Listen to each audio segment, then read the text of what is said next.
mercredi 13 mai 2026, dans le cadre de la journée Partager ses marque-pages, avec l'association Le Marque-Page qui a fondé le banquet du livre d'été à la Grâce, auteurs et autrices se prêtaient au jeu de partager et commenter une phrase d'un ouvrage les ayant marqués. Vous allez écouter dans un instant les marque-pages de Raphaël Guidé, Travaux de Georges Navel et de Marielle Massé, État des lieux de Déborah Lévy. Bonne écoute.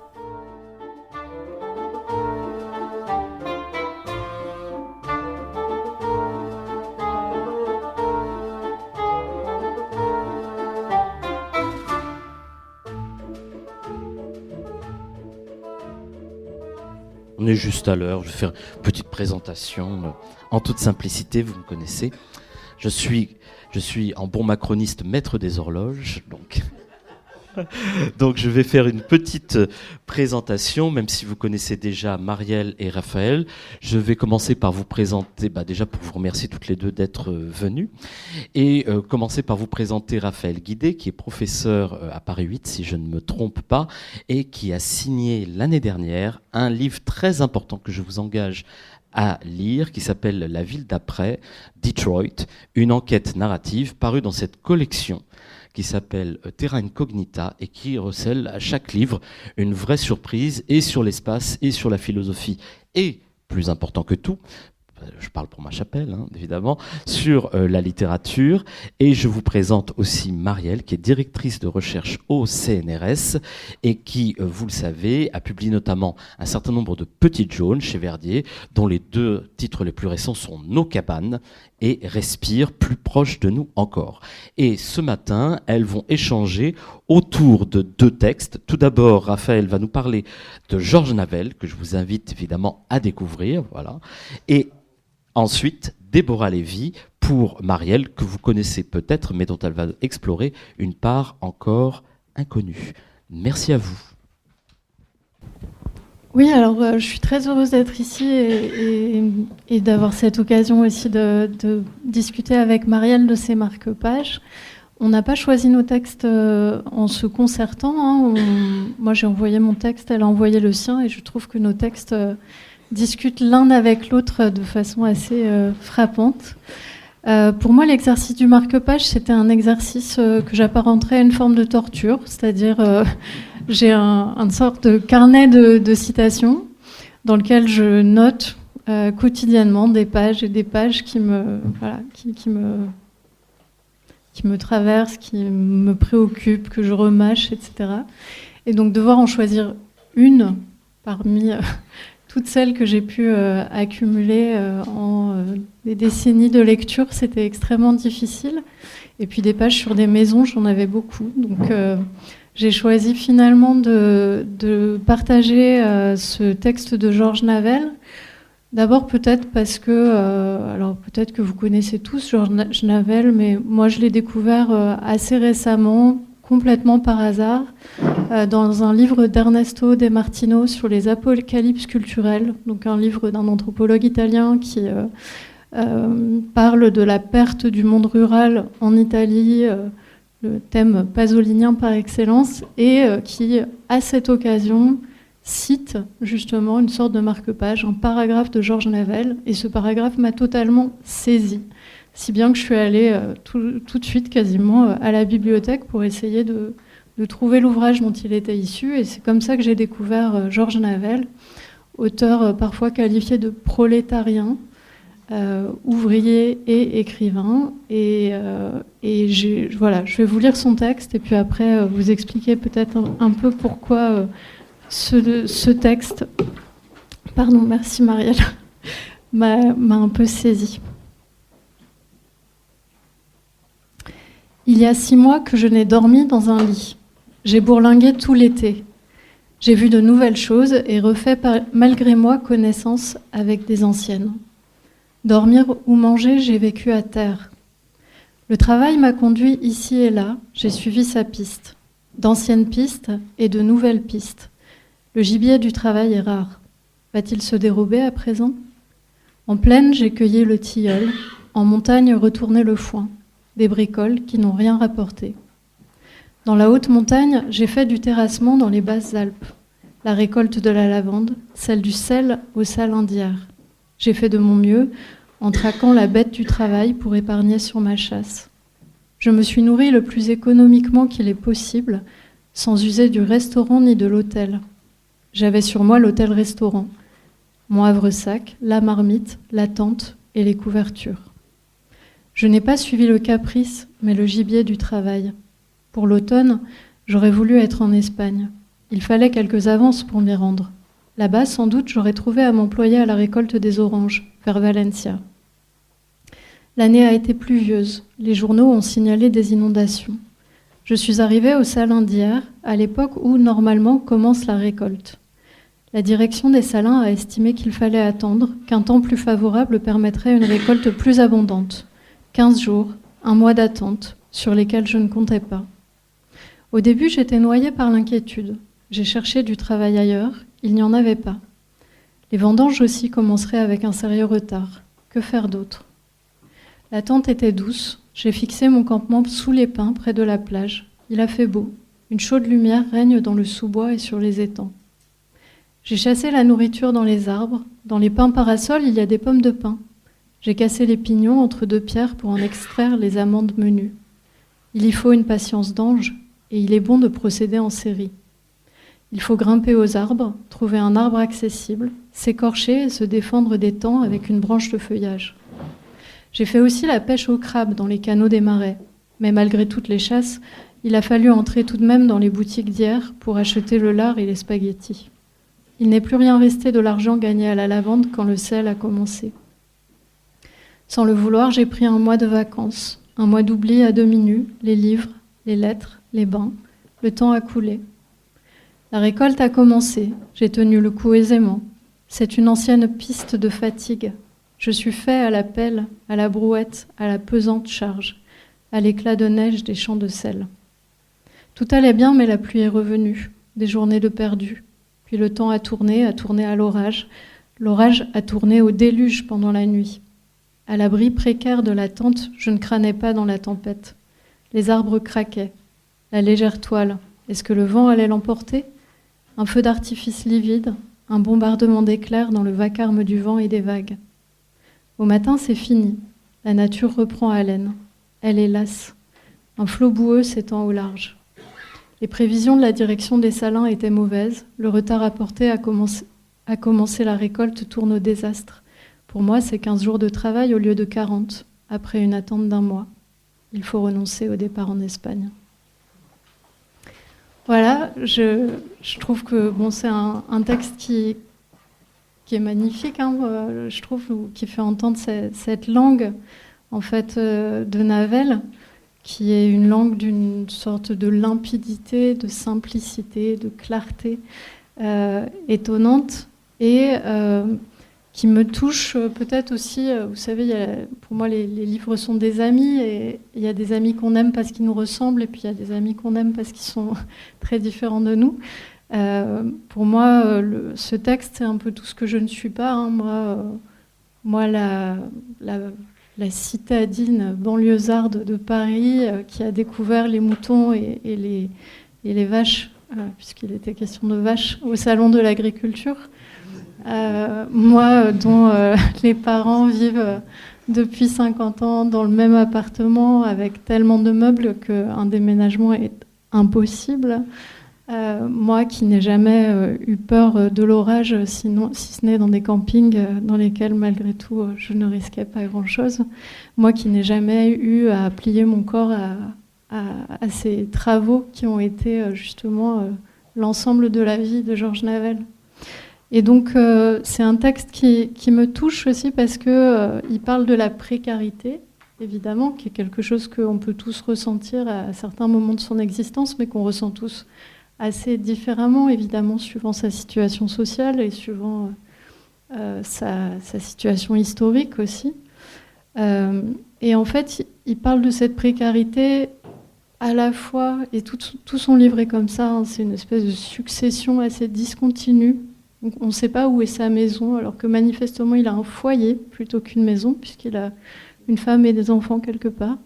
Mais il n'en parle jamais, il a l'air de suivre effectivement cette chasse du travail. Et donc, il va de lieu en lieu, de cabane en cabane, de tente en tente, ou de maison en maison. Parfois, il travaille aussi dans les maisons des autres. Il parle des maisons bourgeoises dans lesquelles il est le jardinier, parfois le maçon. Et à travers tout ça, il parle il parle de la précarité à la fois dans sa dureté, d'abord, mais aussi dans les possibles qu'elle ouvre. Et c'est vrai qu'aujourd'hui, il y a toute une sorte de romantisation de la précarité et une sorte de... forcément, dans des temps si précaires, de tentative de la pensée comme quelque chose qui pourrait être souhaitable. Et il nous rappelle d'abord à sa difficulté. La précarité, c'est pas drôle. La précarité, c'est justement devoir être exposé à l'orage, c'est devoir chasser le travail, c'est casser des pignes de pain, pas parce qu'on aime la nature, mais parce qu'on a faim. Donc il nous rappelle quand même, d'abord ça, mais aussi, et il est légitime pour le faire bien plus que je ne le suis, mais aussi les possibles qu'elle ouvre, c'est-à-dire ce sentiment d'autonomie, ce sentiment d'avoir sa maison sur soi, en quelque sorte, et ce sentiment aussi de pouvoir être dans une sorte d'instant qui est complètement ouvert sur le monde, sur la nature. Et la nature, chez Navel, c'est très très important, c'est quelque chose qui lui apparaît toujours comme une forme de rappel à certains moments que la grande hache de l'histoire, pour citer Pérec, n'est pas la seule manière d'envisager justement notre vie. Et il n'en fait pas un remède, disons, à la violence de sa vie ou à la violence de l'histoire, mais il en fait une forme d'ouverture dans les instants où il peut être comme ça en vacances, où il peut être comme ça dans l'instant du geste. C'est aussi un écrivain du geste. Il en fait quelque chose qui, malgré tout, fait qu'on pourrait se dire qu'en tout cas, il n'y a pas que cette violence. À côté de la violence, il y a aussi ça. Donc c'est tout ce qui fait que pour moi, c'est un écrivain très précieux aussi en ce moment, parce qu'il n'est pas en train de nous offrir une ressource qui serait une ressource vous voyez, la précarité, c'est formidable, ou la nature, finalement, va être un refuge. Non, pas du tout. Mais il nous offre, disons, une possibilité à certains moments d'accéder effectivement à une forme de joie pure, en fait. C'est un écrivain de la joie aussi. Et de joie pure qui peut évidemment basculer ensuite dans le sombre, dans l'orage, une joie qui est constamment exposée. Et là aussi, pour moi, qui est un parcours, disons, qui a été très marqué par les écrivains allemands ou les écrivains autrichiens, Mitteleuropa, tous ces écrivains qui ont tout perdu, en fait, dans la première moitié du XXe siècle.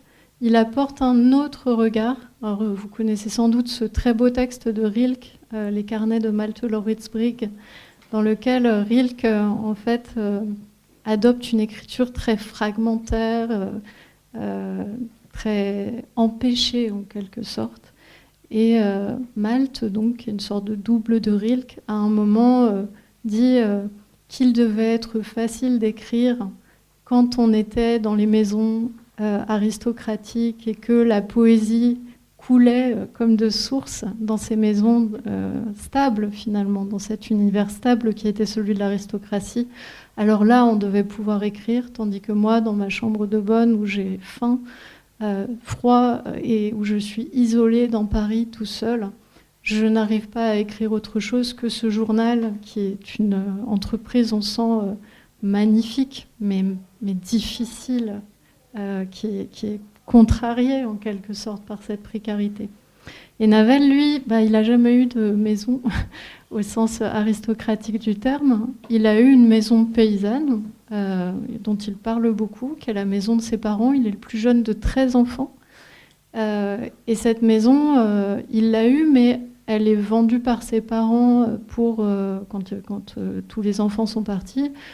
Et quand la ferme, finalement, n'a plus de raison d'être, et les parents la vendent pour aller à l'hospice. Et donc, il a eu quelque chose sur quoi s'appuyer, mais je ne pense pas qu'il ait eu... Il a eu aussi peut-être une langue familiale. Je ne sais pas d'où lui vient son aptitude à écrire, mais il n'a pas été à l'école. Il y a un chapitre sur l'école, mais c'est son frère. Voilà. Alors Marielle va pouvoir rebondir. Mais il n'a pas eu, en tout cas, cette espèce de langue perdue dont parle Rilke, qui serait le flot de la parole de ceux qui ont des maisons. Il a eu peut-être accès à un autre flot, donc Marielle va pouvoir nous en parler, mais il parle depuis un autre lieu, me semble-t-il. Et il me semble que voilà, ça nous rappelle justement qu'on ne perd pas tous les mêmes maisons. On les perd tous, je pense, d'une certaine manière, mais parce que, on en parlait tout à l'heure, toute vie est exposée comme ça à un moment à la perte de son arrière-plan, à la perte de ce sur quoi on peut compter. Je cite toujours ce philosophe, Ronald de Souza, qui dit que la catastrophe, c'est perdre l'arrière-plan, c'est-à-dire ce sur quoi on croit pouvoir compter, et qui pourtant se dérobe pour tout à chacun à un moment de son existence. Et c'est ça, hein, pour moi, perdre la maison, mais on ne perd pas tous la même. Et dans l'existence de Navel, peut-être on sait plus qu'on va la perdre. Voilà. On arrête là.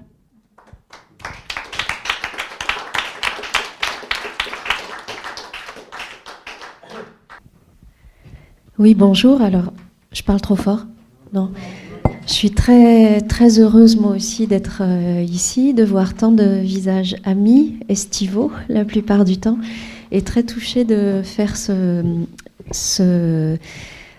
petit exercice avec Raphaël Guidé, qui, vous l'avez entendu, est la femme la plus douce, la plus ferme et la plus juste qui soit, avec une parole d'une sincérité et d'une loyauté totale à l'égard du réel. Et moi, c'est ce que j'attends de l'université, puisque depuis Peggy, l'université a beaucoup changé. C'est un grand organisme fragile qui est à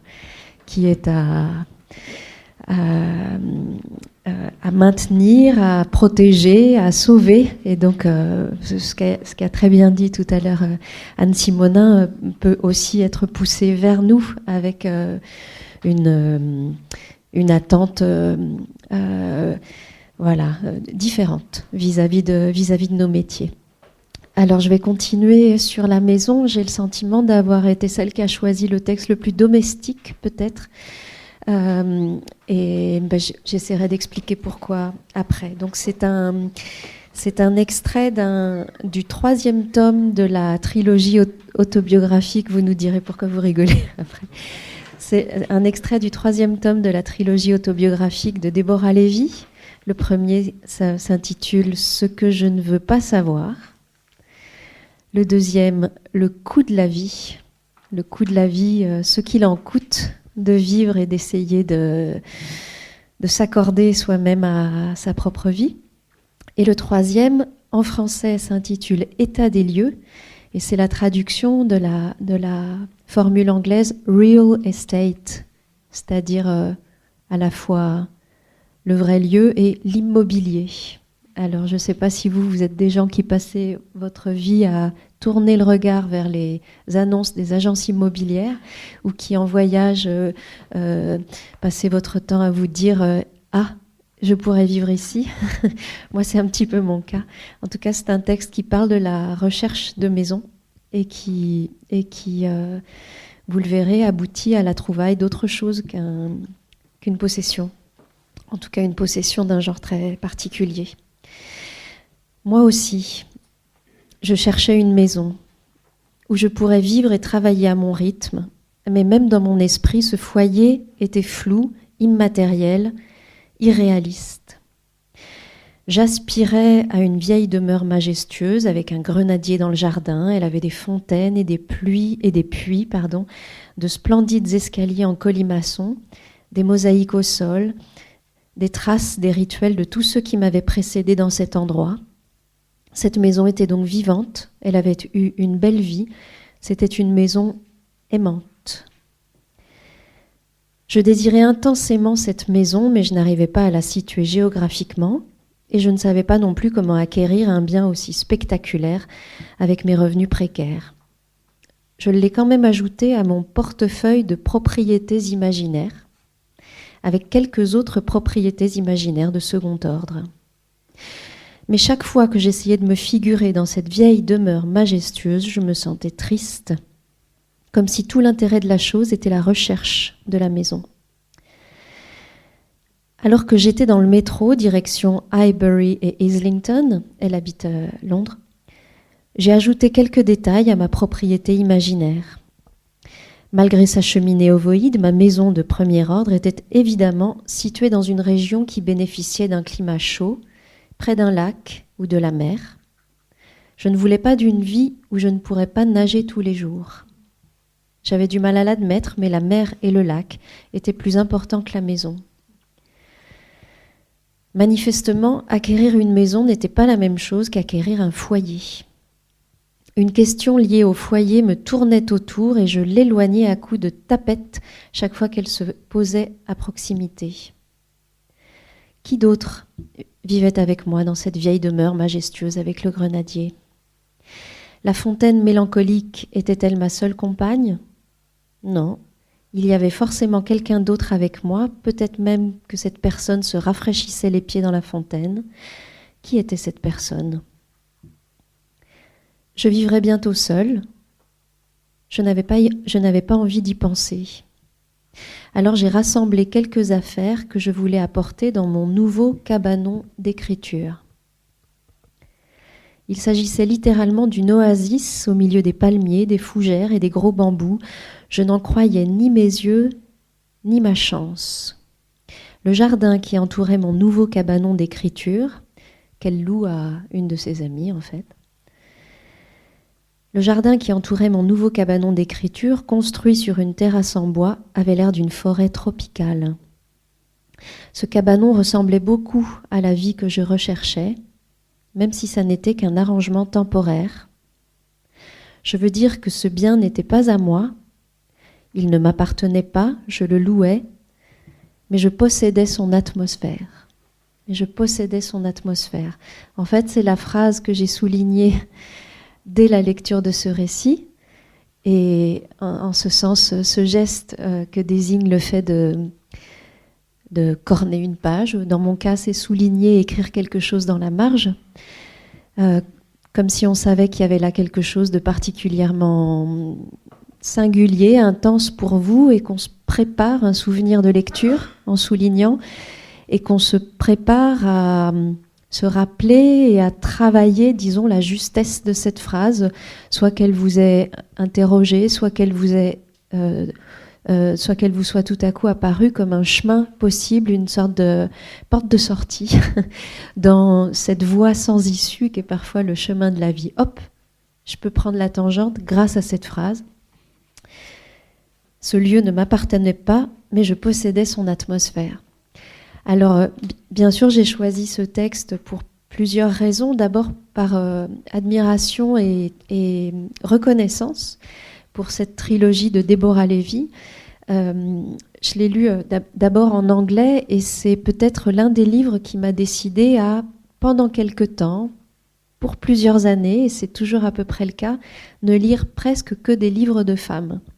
C'est-à-dire que j'avais mis tellement longtemps, moi, à comprendre que j'étais une femme, à comprendre le coût de la vie d'une femme, ce qu'il en coûte à une femme d'écrire, de vouer sa vie à la pensée, à la lecture, à l'écriture, que j'ai éprouvé beaucoup de reconnaissance envers ce livre qui m'a accompagnée en quelque sorte dans une réflexion sur le métier de vivre en femme.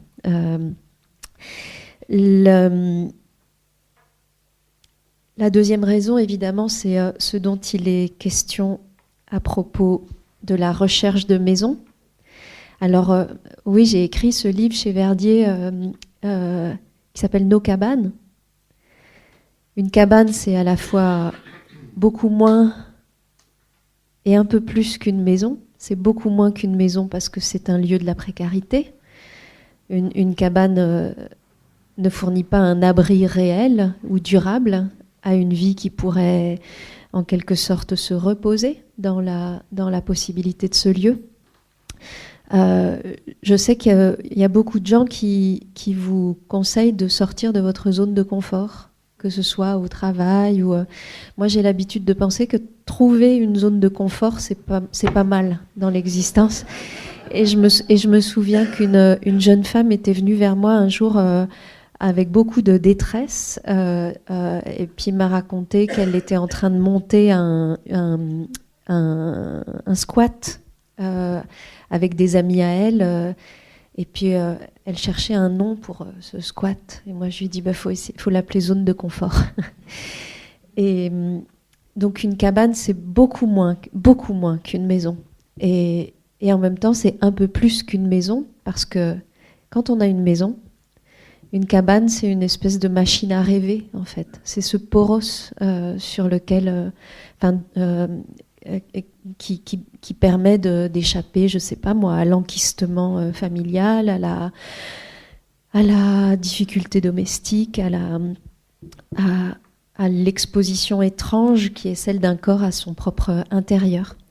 Et donc Déborah Lévy raconte en fait sa tentative pour monter un foyer en quelque sorte. Alors elle a passé une vingtaine d'années à bâtir un foyer, c'est-à-dire à la fois une famille et une maison. Elle parle de la générosité qu'il y a chez les femmes à organiser un espace qui fait abri à toute une famille.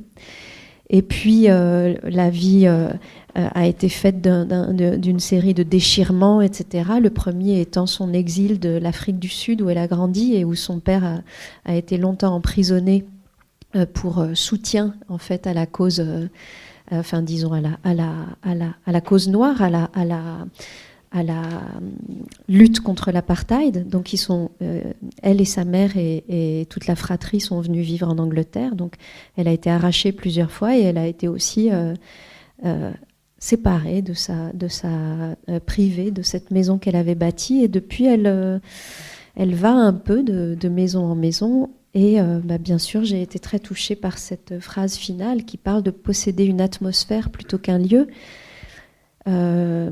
C'est extraordinaire de posséder une atmosphère, d'avoir trouvé un espace vraiment respirable et de penser que habiter, poser ses valises en quelque sorte, c'est pas nécessairement posséder, mais c'est à la fois beaucoup moins et beaucoup plus. C'est prendre soin d'un lieu, ménager, c'est faire le ménage en fait. On habite là où on fait le ménage. C'est espacer, agencer, comme le disait Gilles tout à l'heure. Et puis c'est cohabiter, forcément, avec d'autres. Et puis c'est respirer, bien sûr. Et donc voilà, trouver une atmosphère, contribuer à la rendre respirable, ça me paraît être un beau programme à la fois intime et social, disons. Et puis, disons, une deuxième grande raison pour laquelle j'ai choisi ce texte, et je vais être plus rapide sur ce que je vais dire à l'instant, c'est il y a un courage dans l'écriture de Déborah Lévy, un courage de la simplicité, de la loyauté aussi, j'en parlais à propos de Raphaël, qui consiste justement à regarder de près cette aventure difficile de vivre et d'écrire et d'essayer d'être au clair avec son désir, comme on dit. Donc c'est un livre qui essaye de... elle dit « speak up ». Donc parler haut sans avoir à parler fort, mais pour tenter de dire un désir, justement. Un désir qui n'est pas... qui ne correspond pas nécessairement à celui qui vous fait paraître unique ou héroïque ou que sais-je. Donc il y a un courage de la pensée et de l'écriture qui fait partie justement de cet acquiescement à la difficulté du métier de vivre pour parvenir à habiter, aimer, travailler, lutter plus librement. Ça serait ça l'enjeu de cette vie. Et je me souviens d'avoir entendu la fille de Georges Navel, Claire Navel, parler de la façon dont son père ne décourageait pas ses espérances à elle. Elle raconte qu'un jour, quand elle était petite, elle lui a demandé « Mais est-ce que Dieu nous entend ?» et lui, il a répondu « Peut-être tout bas ». Et elle a aimé la façon dont il n'encourageait pas sa croyance ni ne la décourageait. Et j'ai bien aimé cette figure-là de parent, de parentalité. Donc il y a quelque chose de cet ordre-là aussi dans le texte de Déborah Lévy, qui est un texte plein de chagrin politique, chagrin familial, mais qui essaye de transformer ce chagrin en idée et qui n'exalte ni ne décourage de cette tâche qui consiste à tenter sa vie. Et puis la dernière raison pour laquelle j'ai choisi ce texte, c'est parce qu'il est bourré de marque-pages en fait. Donc c'est une autobiographie qui a quelque chose parfois aussi de l'essai et qui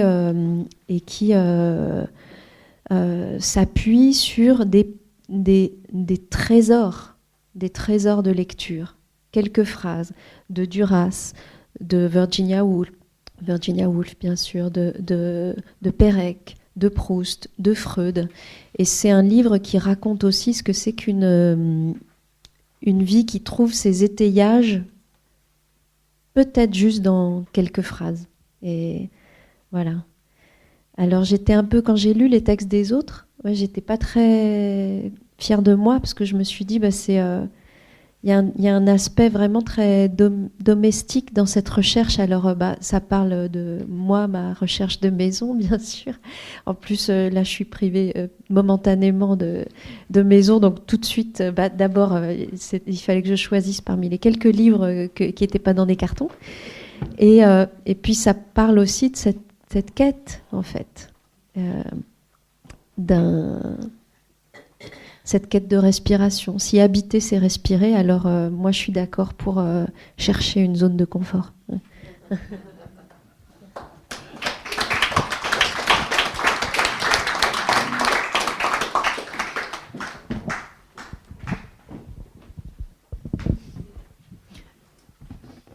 On a le temps de discuter un tout petit peu, c'est ça ? Ouais. Non, peut-être juste, je voulais réagir parce qu'en fait, une des questions que je me suis toujours posée sur Navel, donc qui raconte toute sa vie de travaux, tous les travaux qu'il accomplit, mais on finit par comprendre qu'il a une femme et des enfants et on se demande dans quelle maison ils sont, justement, et qu'est-ce qui lui permet comme ça de lui errer partout. Et en lisant ton texte, justement, ça m'a attiré l'attention sur cette question du genre, qui est quand même très importante sur la question de la maison. À Paris 8, il y a beaucoup d'étudiantes musulmanes. Voilà, quand on parle de leur projet professionnel, elles me disent qu'elles ne veulent pas travailler pour certaines. Et je leur dis « Ah, vous voulez être femme au foyer ?» Elles me répondent « Non, je veux être reine de la maison. » Voilà, d'accord. Bon, mais ça me paraît important, en fait. Non, mais je le dis sans blaguer, en fait, ça me paraît important parce qu'effectivement, je pense qu'il y a quelque chose de profondément ancré chez les femmes dans le rêve d'avoir une maison, quoi. Enfin, que c'est quelque chose d'important et que c'est très genré. Moi, je fais partie de ces gens qui regardent les annonces immobilières. Et alors, il se trouve, j'en parlais avec Marielle ce matin, j'ai une sœur qui habite à l'hôpital. Et l'hôpital, c'est ni une maison ni un foyer. Et en fait, on passe beaucoup de temps toutes les deux à regarder des annonces immobilières. On regarde des vidéos de maisons où on pourrait vivre. Évidemment, elle y vivra jamais, en fait. Mais c'est une projection. Pierre Bayard parle des livres qu'on n'a pas lus et qui nous occupent et avec lesquels on pense. Moi, en ce moment, par exemple, j'essaye d'écrire sur la neige. Alors, j'ai des piles de livres sur la neige. J'aurais pas du tout le temps de les lire tous, mais j'écris avec l'impression que j'ai de ce qu'il y a dans ces livres. Et c'est pareil, en fait, je trouve qu'on vit avec les maisons... elle en parle très bien. On vit effectivement avec ces maisons dans lesquelles on imagine qu'on pourrait vivre, à défaut d'en avoir une ou à défaut d'avoir un foyer, quoi. Et c'est pas... Enfin, ça paraît trivial, mais c'est pas du tout trivial en fait, cette préoccupation. Et il y a une autre écrivaine d'ailleurs que j'avais failli choisir, qui est Rachel Cusk, que j'aime beaucoup justement sur sa capacité à décrire ce que c'est qu'une maison à la fois comme lieu de l'enfermement, parce que ça aussi, évidemment, si on en parle, c'est aussi un lieu, comme tu le dis, qui peut être très toxique. Elle parle des maisons modernes, et dans un passage très, très Adorno d'ailleurs, elle parle de ce que c'est de fermer la fenêtre d'une maison très moderne, dans laquelle, tu sais, il y a ce petit... Ah, on n'entend plus rien de l'extérieur. Cette absence de porosité, en fait. Et le huis clos qui là devient super difficile à vivre. Donc c'est ça, c'est l'abri, le foyer, et puis c'est aussi le contraire, quoi. C'est le piège. Mais l'enfermement, c'était l'enjeu de toute la vie de Georges Navel, puisque son affaire, c'était la haine de l'enfermement, haine de l'école. Donc, à cause de la guerre, il a arrêté d'aller à l'école à 10 ans. Et quand ils habitaient en Moselle, donc ils ont dû partir. Et quand ils sont revenus, il aurait dû retourner à l'école. Il a décidé d'aller à l'usine à 12 ans, à l'usine comme son frère. Et il racontait tous ces lieux d'enfermement, la maison, l'usine, l'école, qu'il a voulu fuir. Moi, ça m'a fait penser à Michaud, le refus de l'enfermement, et à ce que Michaud raconte sur le corps des enfants. Le corps des enfants et leur dépense, leur explosion permanente. Et chez Georges Navel, il y avait quelque chose de cet ordre-là. Il racontait que... il disait qu'il aurait voulu retrouver... J'avais noté ça. Je voudrais avoir toute ma rancune et ma fraîcheur d'enfance pour le dire, qui veut jamais être enfermé. Et c'était très, très fort ce que disait... Enfin, moi, ça fait 10 ans que j'essaye d'écrire un livre sur la porosité. Ça viendra. Mais quand Gilles, tout à l'heure, disait pas d'oikos sans poros, mais pas de poros sans oikos, pas de passage sans base arrière, en quelque sorte. Enfin, et pas seulement en termes de confort, mais en termes d'étayage psychique, social. Voilà, ce romantisme de la précarité dont tu parlais tout à l'heure, c'est aussi une négation cruelle du besoin de soins de tout le monde. Et il a été remarqué dans les zones les zones de relégation des personnes migrantes, à quel point il était important de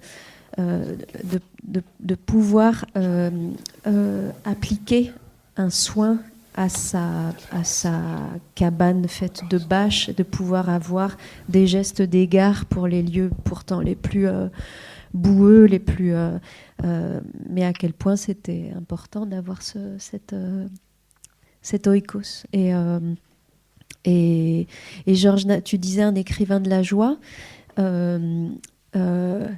Il est tellement singulier, Georges Navel, enfin sans doute vous le connaissez, mais c'est pas du tout un écrivain prolétarien ou un écrivain du travail comme d'autres, parce qu'il y en a plusieurs récemment, des récits d'hommes au travail.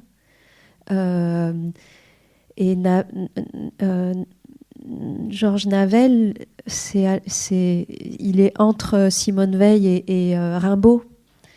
Il cherche quelque chose, il a été publié dans des revues surréalistes. Alors oui, moi on m'avait dit que c'était auprès de son frère qui s'était cultivé, et surtout après, dans le compagnonnage. C'était un homme très beau, qui ça devait faire de l'effet, disons, dans les cercles culturels, d'avoir affaire à un type, un terrassier, parce que c'était pas un bricoleur, quoi. Les travaux dont il parle, c'est des travaux extrêmement physiques. Et je sais plus ce que je disais, mais bon, bref, ouais. Et Anne Simona voulait poser une question. Et j'aurais voulu savoir ce que vous pensez de l'évolution de Le Corbusier quand il crée le cabanon. Il crée pas une cabane. C'est en vous écoutant que je me disais, tiens, c'est curieux parce tout le monde parle du cabanon. Et pourquoi un architecte qui a construit, enfin on est pour ou contre, c'est pas la question là. Si, ça peut l'être, ça peut l'être. Ah, ça peut l'être, oui. Ouais. Enfin, moi, je suis pour, donc c'est ça qui va être gênant. Mais la chose, c'est pourquoi, tout d'un coup, ce cabanon, voilà, dans un parcours d'architecte et qui est en même temps un aveu, à la fois pour moi, de défaite, mais aussi une formidable mutation, quoi. Donc, voilà. Moi, je dirais avec méchanceté qu'il a fait pour lui ce qu'il a refusé de faire pour les autres. C'est-à-dire un lieu de beauté paysagère, un lieu où il soit pas seulement agréable de se tenir à l'intérieur, mais qui soit aussi offert au regard extérieur comme une chose qui donne du bonheur collectif dans le paysage, dans la ville, parce que c'est dans un endroit sublime, le cabanon de Le Corbusier. Et puis Le Corbusier, il a quand même été à l'origine de tout un... et là, je parle même pas évidemment de toute la trajectoire politique, mais il a ni de son mode d'existence genré, pour le coup, de ce qu'il a fait avec les femmes et tout. Mais il a créé une architecture de l'irrespiration, c'est-à-dire la maison, comment ça s'appelle, dans le 13e, à côté de la rue Croulebarbe, la maison d'accueil pour l'Armée du Salut, qu'il a fait construire, qui était un lieu d'enfermement particulièrement considérable. Enfin, donc pour moi, le cabanon, c'était sentir pour soi et sur le tard ce dont on a vraiment besoin, ce dont un corps a vraiment besoin. Mais bon, voilà. et penser que ce dont un corps a vraiment besoin, c'est d'une atmosphère, et pas seulement d'une certaine mesure spatiale, etc. Mais je le dis avec tout l'excès qui me permet de répondre très très vite. Mais... et puis, un cabanon, voilà, c'est quand on a déjà plusieurs maisons, on peut aussi avoir un cabanon.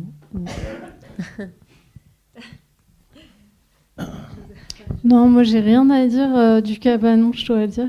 Je pense que tu as tout dit, en fait. Mais du coup, j'ai envie de vous lire un autre texte de Georges Lavelle. Même si c'est pas tout à fait à propos des cabanons, mais c'est à propos du point de vue peut-être de ceux qui ont plusieurs maisons. C'est un moment où il est jardinier à Nice. La vie est un songe, la vie est un cauchemar, mais j'imagine un monde plus sain, plus généreux. Le monde des maçons de la vieille ville. Pas de grilles, pas d'esclaves. Des maîtres, je n'en vis pas le ridicule. Je lis l'organisation sociale dans un jardin, la barbarie dans les murs qui l'entourent. Ils se retranchent, ils dictent, ils commandent, ils pensent que c'est pour mieux vivre. Je suis là à gratter leurs allées, parce que j'ai besoin d'argent pour manger. C'est étrange, ce n'est pas un travail sérieux. Avec un tuyau d'arrosage, je laisse tomber une pluie brillante, un feu d'artifice aquatique, la voie lactée d'une fine pluie sur le jeune gazon en dessous des hauts palmiers. Un jour, de grands architectes paysagistes viendront tracer de grands parcs sans murs ni grilles, pour les hommes libres de la ville future, pour des hommes ayant du large dans le regard, pour les maçons de la vieille ville. Oui, j'ai le micro, du coup je vais poser une question, enfin, je vais essayer de formuler comme une question. En fait, j'ai été très frappée par déjà merci pour ces textes très très beaux et ces réflexions très intéressantes. Maria, j'ai été frappée par cette remarque que pour sortir de sa zone de confort, il faut déjà avoir une zone de confort. J'ai jamais vu ça sous cet angle, mais en effet, ce n'est pas du tout une donnée évidente, notamment dans le monde où on vit de façon précaire, etc. Mais ma question concernera plutôt cette dernière phrase que vous avez soulignée. J'ai été frappée par cette expression « je possède une atmosphère » et je me demande comment c'est en anglais et est-ce qu'on peut ou dans quelle mesure posséder vraiment une atmosphère plutôt que de la créer ou comment on est dans le faire. Vous avez aussi parlé de pouvoir nager plutôt que de juste habiter, qui était formulé sous la forme de plage plutôt que la maison. Donc dans quelle mesure aussi un foyer, c'est quelque chose qu'on emporte d'une maison à une maison et dans quelle mesure c'est quelque chose qu'on peut créer, recréer. sans nécessairement être trop idéaliste, parce que je sais qu'il faut quand même un contexte physique où on peut poser son atmosphère ou pas, ou créer son atmosphère ou pas, et finalement ça dépend beaucoup de l'espace physique. Et donc il y a cette combinaison entre ce qu'on emporte et ce qu'on crée ou fait avec ou dans ou à partir d'un espace, et l'espace même et ses données.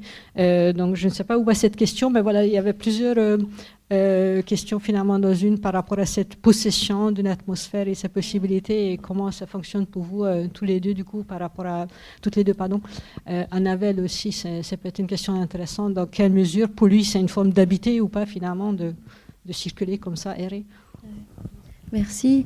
Alors, je crois qu'en anglais, justement, c'est pas possess, c'est que l'atmosphère was mine. Et donc la question, c'est de faire sien. Et en fait, l'atmosphère, elle l'a pas créée, elle l'a trouvée. Et c'est assez beau, parce que c'est comme si elle avait pu poser ses valises dans cette atmosphère produite par un jardin, en fait. Alors bon, tout ça n'est pas reproductible dans n'importe quelle vie, mais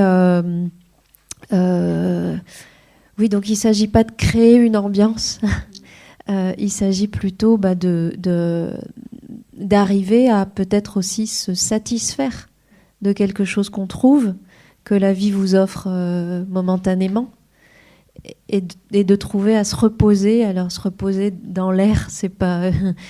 Mais j'ai hésité entre ce texte, pardon, parce que j'ai hésité entre ce texte et le dernier livre de Stéphane Bouquet, qui était mon cher ami et dont j'ai pu parler au banquet du livre au mois de juillet dernier, qui est mort à la fin du mois d'août. Et la question du paysage était primordiale chez Stéphane Bouquet, et elle était un petit peu du même ordre. Il y avait l'idée de ces moments qui sont souvent très temporaires, surtout dans nos vies un peu hachées, discontinues, et dans des états de précarité qui n'ont rien à voir les uns avec les autres, dans la façon dont tout à coup on peut se dire je suis arrivé quelque part. Et dans son dernier livre qui s'appelle 6 heures plus tard, c'est une pièce poème. 6 heures plus tard, c'est le titre de cette pièce, parce que 6 heures, c'est la durée du temps qu'Adam et Ève auront passé au paradis. J'avais jamais su ça, mais ils ont passé 6 heures au paradis. Après, il a fallu déménager, il a fallu trouver d'autres lieux, d'autres jardins, d'autres espaces. Et puis pour moi, 6 heures plus tard, c'est aussi le moment, la scansion de la renverse de la marée. Ce moment où, quand on est habitué au paysage océanique, comme c'est mon cas, moi, ce que je cherche partout, c'est un estuaire, en fait, un poros, en ce sens-là. C'est-à-dire la régularité du retour de l'océan. Il s'en va, mais il va revenir. Donc je vous laisse imaginer toutes sortes de significations utérines à ce type de... Mais donc 6 heures plus tard, et il y a tout un passage sur c'est ici, où il parle de cet espoir de devenir à un certain moment des citoyens de l'évidence. On habiterait enfin l'évidence, on serait des citoyens de l'évidence. Alors ça, c'est des choses qu'on peut éprouver de temps en temps, dans certains paysages, dans certaines relations, dans certaines amitiés, et donc j'aime bien les gens, parce que j'essaye d'en tirer des leçons. J'aime bien les gens qui arrivent à une atmosphère, un bout de jardin pour quelques années. Mais j'aime bien les gens qui arrivent comme Georges Navel, à la grande joie de temps en temps, et qui trouvent que c'est déjà pas mal. Parce qu'il disait ça, Georges Navel, il disait j'ai une haute ambition, C'est la grande joie. Ouais. Ben, oui, voilà, en interludeur, peut-être s'il n'y a pas d'autres questions. Ah bah parfait. Alors, j'en profite le temps de la transmission du micro, puisqu'on va bientôt aller déjeuner, pour vous dire que tous les livres et cités et des auteurs, enfin pas tous les livres des auteurs qui parlent aujourd'hui, je crois qu'on ne l'a pas dit, sont accessibles à la caisse de ce... Non, mais parce qu'il y a plusieurs tables, mais il y a une table spécifique qui se trouve être à proximité du monsieur à la barbe, et voilà. Et vous trouverez aussi bien les travaux de Navel, puisqu'il je voulais l'acheter, hein, ça, voilà, et que aussi le livre de Raphaël et de tout le monde. Voilà. Je voudrais juste une question plus politique sur... Vous pensez quoi de Airbnb et de ce qui se passe avec le trafic des maisons? Voilà. À votre avis? Ah ben, j'en sais rien. Peut-être que vous allez faire une défense de ce que c'est. Mais je trouvais que c'était... Il y a une telle exploitation de la notion de maison, une telle perversion, que je trouve que c'est vraiment impressionnant, non? Voilà. Oui, et puis on a compris que Airbnb, c'était d'abord une machine à confisquer l'habitabilité des villes. Donc oui, voilà, c'est tout, quoi. Enfin, bon, c'est tout, oui. C'est désastreux pour la ville, c'est désastreux pour la grâce, ouais. Ouais. Mais ça serait bien qu'on arrive à... Alors, quand je disais que j'étais gênée d'avoir choisi ce texte-là, comment articuler en vrai et sincèrement nos pensées politiques et cette quête de maison parce que moi je vois bien mes camarades, je les vois avec leur désir d'habiter un lieu, avec leur besoin d'un foyer. Et je trouve que ça va pas si on n'arrive pas à tenir en même temps ces deux choses-là.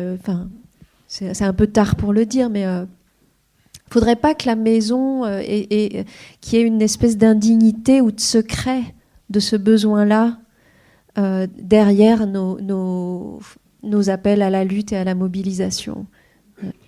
Non, moi je voulais juste annoncer que c'était peut-être fini pour ce matin. Ah donc j'ai peut-être deux remarques sur le débat qui vient de s'achever. J'ai peut-être deux remarques. Voilà. Alors première remarque, l'expression zone de confort, elle apparaît pour l'une des premières fois en France dans un livre de Maurice Papon. En 54, Maurice Papon a commis 2 livres en 54 et 65 sur le management. Et dont le premier s'appelle La gouvernance des chefs, et le second s'appelle, en toute simplicité, toute modestie, Nouveau discours de la méthode, publié déjà chez Fayard, ce qui déjà laissait présager d'une carrière éditoriale pour le moins étonnante. Et il en parle en fait dans les termes très très modernes qu'on connaît de nos jours, à savoir sortir de sa zone de confort, parce que en fait Papon se refaisait, si j'ose dire, une santé à Tunis en 54, donc voilà, où il était gouverneur, et il proposait justement des petits manuels de management. C'est un des pères du management en France, il faut quand même le dire. Voilà, donc ça peu de gens le savent, mais ça en dit long quand même sur le caractère, un petit peu la zone de répression qu'est la zone de confort. Mais je suis tout à fait d'accord. La zone de confort, c'est déjà tellement difficile de rester chez soi. Voilà, donc moi par exemple, je suis ferme partie, je déteste les voyages comme Mercier et Camier. Et la deuxième chose, c'est que je pensais effectivement à propos de Stéphane Bouquet à une phrase que Stéphane citait très souvent et qui était une phrase de Wittgenstein, puisqu'on était au marque-page, et ce qu'il avait frappé dans la lecture de Wittgenstein, c'était précisément une phrase qui était liée à la maison. Et je crois qu'on la retrouve dans plusieurs de ses livres, c'était « il faut ramener les mots à la maison ». Et cette phrase de Wittgenstein sur « il faut ramener les mots à la maison », c'est une phrase qui est extrêmement ambiguë, extrêmement plastique, c'est-à-dire à savoir à la fois sortir de la maison pour précisément partir à la chasse au langage, partir en fait à la chasse aux sensations. Dans l'un de ses recueils, il y a un très très très beau passage où précisément il y a un coiffeur qui lui protège les yeux à cette espèce d'attention aux détails, où il lui protège les yeux quand il lui passe le sèche-cheveux pour qu'il n'ait pas des cheveux qui lui tombent sur les yeux, et transformer cette sensation, en fait, en phrase, sortir finalement d'un devenir citationnel de ce qu'on vit, quoi, de ces espèces d'échappées de sens et de sensualité, et parvenir en fait à la transformer en langage et ramener les mots à la maison. Ça fait partie aussi de ce que tu disais à propos à la fois de cette fétichisation des mots qu'on découvre, et puis s'empêcher de les fétichiser, parce que le problème qu'on a avec le marque-page, c'est de ne pas sanctuariser la page qu'on lit. Et c'est ce que vous disiez à propos de cette matérialité qu'on doit tout le temps retrouver, et de finalement le poros, c'est-à-dire finalement essayer de trouver quelque chose qui est de l'ordre du passage et du référent, de la matière, c'est-à-dire que la page peut être qu'un passage vers ce qui nous est confisqué depuis le début. En tout cas, moi, en tant que littéraire, ce qui m'est confisqué depuis le début, c'est le contact avec la matière. Sinon, je ne passerai pas par le langage. C'est quand même la grande leçon rimbaldienne.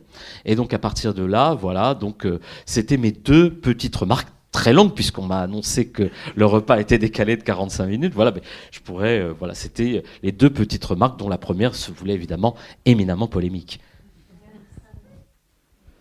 Tu veux qu'on rebondisse ou tu Non, pas mais je pense que on peut. Non, mais on peut, hein. On peut rebondir. Voilà.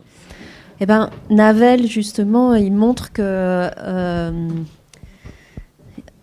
on n'a pas besoin d'être privé de contact avec la matière pour avoir envie de se jeter dans les mots. Ouais, ça c'est vrai. Moi, là, je serais assez sévère. Moi, j'ai pas été privée du tout de contact avec la matière, et pourtant, j'ai tout cherché dans la parole. Enfin bon, c'est ma petite affaire à moi. Mais il nous apprend à justement à voir plus large, quoi. Un Hésiode syndicaliste, c'était ce que Giono disait à son sujet, au sujet de Georges Navel. Un Hésiode syndicaliste. Ouais. Moi, je voulais juste rebondir sur le besoin de maison et sur je pense que ce besoin, il surgit quand même particulièrement pour ceux qui n'ont pas de foyer ou dans des moments historiques où on manque de foyer. Et récemment, en fait, je lisais Le Monde d'hier de Stefan Zweig, qui est un texte vraiment incroyable à relire en ce moment, parce qu'il est écrit dans les années 30 et 40, juste avant son suicide au Brésil, et c'est le texte d'un écrivain qui a tout perdu, et qui a perdu son pays, sa stabilité, son foyer, sa carrière, enfin tout. Et il dit, voilà, il y a eu le monde de la sécurité, c'était le monde dans lequel ont grandi mes parents. Ça s'est avéré un château de nuée, mais ils l'ont habité comme une maison. Et c'est beau, quoi, cette idée-là que voilà, ils l'ont habité en croyant que, comme dans le Trois petits cochons, hein, la maison en briques, elle allait mieux tenir que les autres, alors qu'il n'y a pas de maison qui tienne en fait face à la violence de l'histoire, quelle que soit l'extraordinaire. Ils l'ont habité comme une maison, et ils ont eu la chance de vivre à une époque où on pouvait habiter comme une maison cette sécurité-là. Et effectivement, notre époque, c'est plus celle-là. Enfin, je pense que nous, on est dans cet entre-deux, justement, intéressant peut-être, mais douloureux aussi, où on est né dans le monde de la sécurité, et puis on n'y est plus. Mais on sait ce que ça a été peut-être à un moment historiquement de pouvoir habiter le monde comme une maison. Et on n'y est plus très clairement. J'ai quand même une question à discuter ensuite. Je suis très intriguée par votre propre rapport, s'il n'est pas une question indiscrète, entre habiter quelque part et écrire, l'écriture, faire de l'écriture et habiter et être dans un espace, si vous avez des choses à dire là-dessus. C'est très moi j'ai à râler contre Virginia Woolf, qui a parlé de A Room of One's Own, d'avoir une pièce à soi, mais qui a aussi parlé du fait d'avoir de l'argent. Et on oublie toujours cet aspect-là de ce dont elle, de la façon dont elle parle, ce dont une femme aurait besoin pour faire œuvre. Et donc tout le monde cite une pièce à soi, voilà, une pièce qui ferme, etc. Mais personne ne parle du besoin d'argent. et c'est-à-dire, je trouve que c'est une petite... C'est ce dont parle Déborah Lévy. C'est ça, qui en parle. Moi, par exemple, je mange, je dors et j'écris dans la même pièce. Et c'est une pièce à moi, si l'on veut. Mais non. Donc, c'est pour répondre de façon un peu... parce que j'ai faim, là, comme nous tous. Il y a peut-être une dernière... De façon un peu prosaïque à cette question de habiter et écrire. Ouais. Oui. Il y aura une dernière question de Dominique Larocque vers laquelle je m'avance. Non sans rappeler que Duras, avant, dans le passage que je citais, dans les maisons, parlait aussi d'une chambre à soi. Il disait qu'en fait, il faut acheter sa maison pour avoir une chambre à soi et que la chambre à soi, c'était aussi une question d'argent. Madame Larocque, la parole est à vous. C'est pas du tout une question, c'est juste un supplément d'interlude en guise d'apéritif. Nous n'avons jamais oublié, Arlette et moi, un déjeuner au McDo à Toulouse à l'époque, où nous avons été interpellés par la conversation d'une table à côté, une jeune fille qui devait être en terminale, quelque chose comme ça, ou en première, et qui racontait à sa tablée la nostalgie qu'elle avait de sa tour d'habitation. Elle disait « Et alors, mes parents, ils ont voulu une maison, et moi, dans ma tour, j'avais plein de copains, j'avais qu'à descendre, on se retrouvait en bas, et là, quand je rentre le soir, j'entends des chiens qui aboient à chaque maison, et c'est sinistre. » Voilà, c'est la conclusion sur, justement, maison, ville, maison. Nous habitons une maison à la campagne, je précise, avec un jardin et un chien. Eh bien, merci pour ce rappel. Nous terminerons donc cette matinée. Je remercie nos deux intervenantes. Nous terminons non pas sous des aboiements, mais des applaudissements nourris. Merci à toutes les deux. Vous avez écouté Raphaël Guidé et Marielle Massé qui partageaient leur marque-page mercredi 13 mai 2026 à la librairie Ombre Blanche en partenariat avec l'association Le Marque-Page du Banquet du Livre d'été de la Grâce. Réalisation et mise en onde, Radio avec Radio Plus et Radio Terre.